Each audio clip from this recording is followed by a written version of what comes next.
Balitang boxing mga boss, Ryan Garcia, sinabing kaya niya i-knockout si Jaron Ennis. Napanood ni Jaron Ennis ang sinabing ito ni Ryan Garcia, kaya sinagot niya mga boss, pakinggan natin. Will I fight Boots? Bro, I will knock out Boots. Boots is...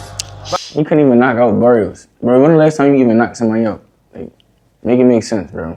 Ayan mga boss, banat ni Jaron Ennis, hindi mo nga na-knockout si Mario Barrios. Napatumba mo pero hindi mo na-knockout. Tingin ko mahirapan si Ryan Garcia kay Jaron Ennis dahil malayong mas malaki ito. May punto naman si Jaron Ennis dito. Matatanda nung napalaban si Ryan Garcia kay Rolando Romero, Devin Haney at kay Mario Barrios. Hindi po niya natapos sa knockout yung tatlong yan. Paano pa kaya kay Jaron Ennis na mas malaki? Kahit nga kay Conor Ben mga boss, mahirapan din si Ryan Garcia dyan. Pero hindi rin maliitin si Ryan Garcia dahil may power din talaga. Yung mga elite fighter kasi kahit bumabagsak pipilitin yan bumangon para tapusin ang laban. Malakas si Ryan Garcia noong nasa lightweight division pa siya. Pero nung umakyat na ng division, hindi na ganong katindi ang lakas niya. Dati kasi kapag tumama yung left hook niya, natatapos na agad ang laban Ngayon nakaka-recover pa. Ibig sabihin, hindi na ganong katindi yung power niya sa mataas na division. Pero nandun pa rin yung lakas. Samantala Bob Arum, nagbigay ng pahayag kung sakali maglaban si Jaron Ennis at si Terence Crawford. Sabi ni Bob Arum, mahirapan pa rin si Jaron Ennis kung sakaling nakatapat niya si Crawford. Kahit parehas sila ng estilo switch hitter, ibang-iba raw ang mindset ni Terence Crawford kapag nasa ring na.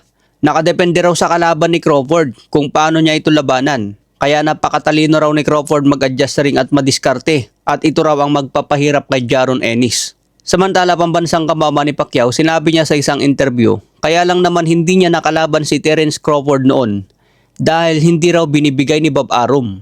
Kaya walang ibang sinisi si Manny Pacquiao kundi ang kanyang promoter na si Bob Arum.